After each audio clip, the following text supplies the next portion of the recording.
Welcome to the Paragon News Network. I'm Griffin Garbutt. And I'm Gillian Turner. We hope you're having a great week. Griffin has today's headlines. Thanks, Gillian. A Paragon 5th grader made it to the National Geographic Competition in Washington, D.C. Chinmay Murthy competed in the GOB state competition last week in Bedford, Texas. He answered his way to victory against 99 other 4th through 8th graders to win. Chinmay will travel to Washington, D.C. for the national competition on May 20th through 22nd. Good luck, Chinmay. The Paragon Nation is behind you. In Paragon College news, the Spirit Photo Contest was a competitive one. Colleges were very creative with their poses to earn points. 5th grade's Army and USC Santa Cruz tied for 1st place, while 6th grade Yukon and 7th grade Hawaii tied for 2nd. 3rd place was also tied by 3rd grade Texas Tech and 6th grade Alaska. Now to Joey to check in on Paragon soccer, track, and golf with the nightly sports rundown.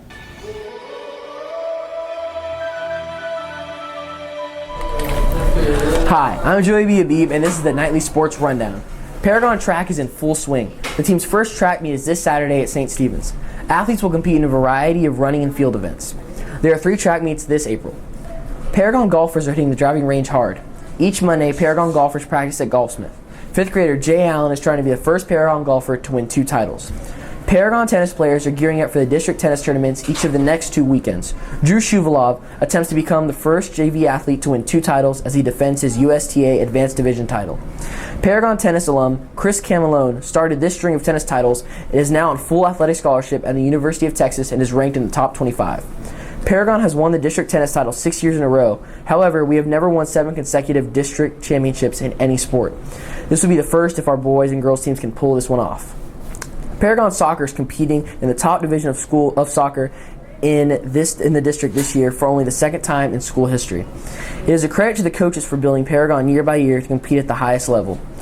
The team had a tough week, dropping 3 tough matches last week, including a 3-2 tough loss against St. Andrews on the road. Clara Miller scored the 2 goals for Paragon.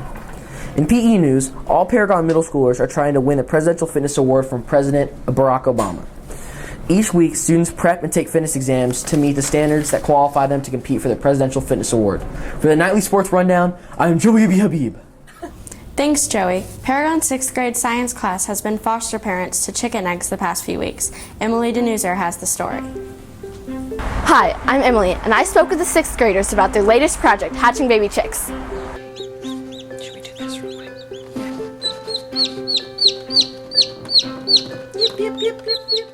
So Miles, what project were you guys working on? Our class, both first and second period science, was working on a egg hatching class. Our partners each got 1 egg, and we slowly took care of them and turned them each day until they hatched eventually. The hatching was supposed to start on Sunday, but today's Thursday, so the pipping took about 5 days. Pipping is when a chick puts its egg tooth that it's born with through the eggshell to crack it open. After that, the egg tooth falls off. So for this project, we were looking at animal development, and we started out with 20 eggs. We had them in the incubator. We were checking temperature, humidity, and the mass of their egg. We had 9 hatch, but we're still hopeful. It's been a really great experience. The kids have really enjoyed it. Here's one of our chicks that hatched right here. And the students will be taking the chicks home with them today.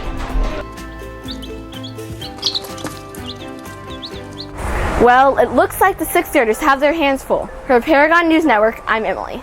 Thanks, Emily. Paragon Primary's 3rd grade has been studying weather in their science class and filed this PNN weather report. We all know the weather in Texas varies from blazing hot one day to freezing cold the next. I went to the 3rd grade primary campus to figure out how they're measuring the weather with homemade machines. What does this machine do? So it measures cloud cover. So this is 0%, but bottom broke off. This is 10%, 20, 30, 40, and as you go up, it just gets more cloud. And so you check the clouds to see where cloud cover is? Oh, that's very cool. Today it's probably 90. This machine, it takes how fast the wind is, basing it on the Mohs scale. The red cup stands out and you have it at a certain position. You time it for a minute of how many times it goes around. See if it's a gentle breeze, a moderate breeze, or a high breeze. It's called a wind vane. The wind pressure's on this thing, so the arrow points to where the wind is blowing. If it's coming from the north, it's probably going to be a cold front, and if it's coming from the equator or the south, then it's probably going to be a warm front. So are you taking the temperature? Yeah. So what would be the reading right now? 30 degrees Celsius. Nice. And is there any specific reason you have to do it in the shade? Because if you do it in the sun, you'll get the extra temperature from the sun, and you won't just get the real temperature. You also get the sun's heat, the temperature from the sun's heat. So here you would just see the time of day, and you can record your temperature and then your barometric pressure, and so on. So what's this? It's a rain gauge. So does it measure how much it rains, and how would it do that? Yeah.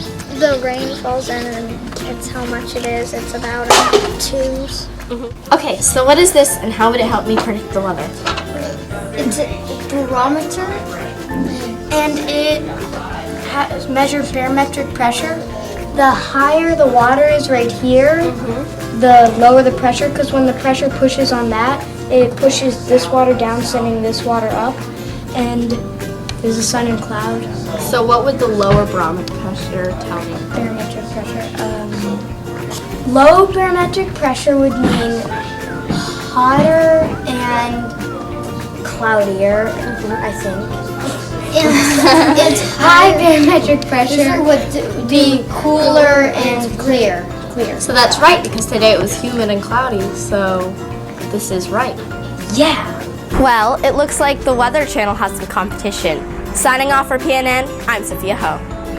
Thanks, Sophia. PNN reporter Seamus Quinn went to talk to the 4th graders about their recent guide to the solar system. He filed this report. Ever wanted to travel to a foreign planet? If you did, what would you do there? The 4th graders at Paragon Primary have asked this question, and through a little research, they found out the answer. We went over there to look at their discoveries. So this is Will from the 4th grade who's done a project on Mercury. So Will, what's one cool thing that you've learned about Mercury? I think the coolest thing about Mercury is that 2 days is longer than 1 year, because 1 day on Mercury is 58.65 Earth days, and 1 year on Mercury is 88 Earth days. Wow, that's interesting.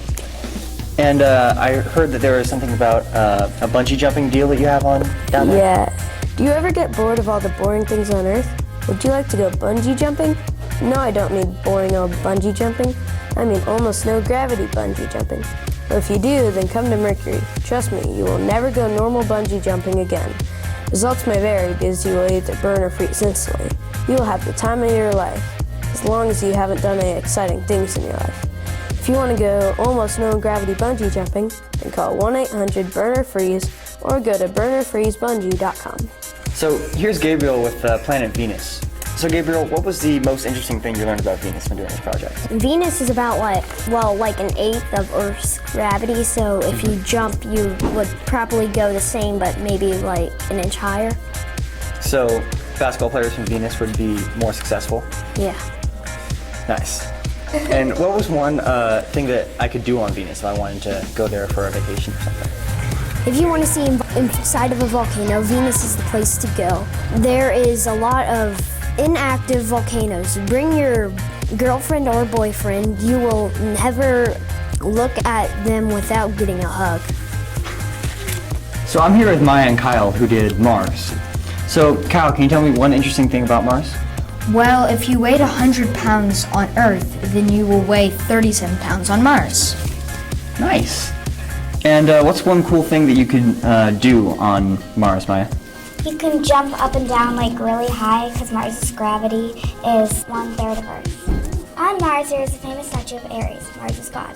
If you are looking for exercise, then come hike up Olympus Mons, a volcano. If you're hungry when you get to the top, come get a bite to eat at the Melting Pot, a restaurant. Another fun thing to do is ride Mars's 2 horses called Deimos and Phobos. So Melena, what's one cool thing you learned about Jupiter? It has this hurricane that's called the Great Red Spot, and it's been going on for like 500 years. Whoa, that's a big hurricane. What's one thing that I could do that might be fun? You could storm surf on Jupiter. Like you could go surfing on it, but you would probably need a really good protection suit. That seems really cool. So I'm here with Alex, who did Saturn. So what's one cool thing that you learned about Saturn? Saturn is the Roman god of agriculture and harvest, and they named the planet after him. Oh, cool. And if I wanted to go to Saturn, what was one thing that I could do there? You could explore the moons. Saturn's moons are varied sizes and can be very small. You would have to rent a spacesuit for $1,000, and then you would have to catch one of our shuttles to the moon you want. How many moons are there? I think there's 63. It's a lot of moons. Uranus, blue for bliss. One thing that the bumper car is made out of the rocks from the rings and float on an energy field. Also, you can bungee jump to the core with a special spacesuit, and tours are available of Uranus, its rings, and its moons. We have a billion things literally in the gift shop, like Uranian ice and ring/moon/rock/ice. So this is Molly and Cosmo, who did Neptune, which is my favorite planet. So Molly, can you tell us one cool thing about Neptune? Neptune is the sister planet of Uranus. Oh, cool. And what is the fun activities that I can do if I decided to go to Neptune? Well, you could go hurricane hang gliding. Or you can go moon flying. I have this race that you can run.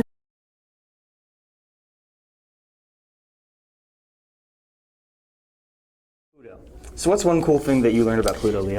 Well, it has no atmosphere, so you couldn't actually live on it. There's no way you could live on it without a spacesuit or some sort of air with a place with air in it. So. Do you know something else about Pluto? No. It was actually named after the dog from Mickey Mouse. You know that? It's actually named after the Roman god Hades. Are you sure? Yes.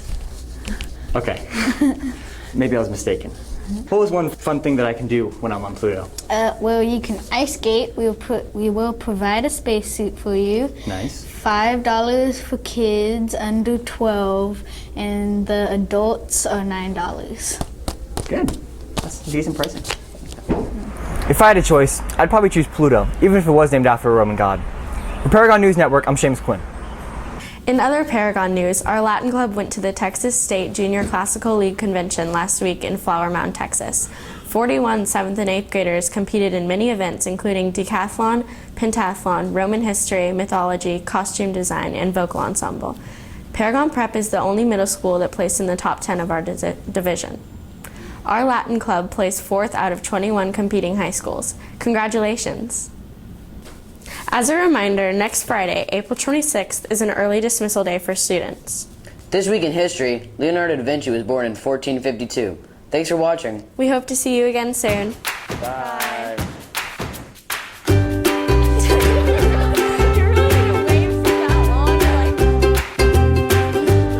On News Network, I'm Emily. No! Wait, Evan. Wait. No, actually, I did a couple days ago. Alright. If I had the choice, I'd head to Pluto, even if it is named after me, whatever. Oh, that's a good one.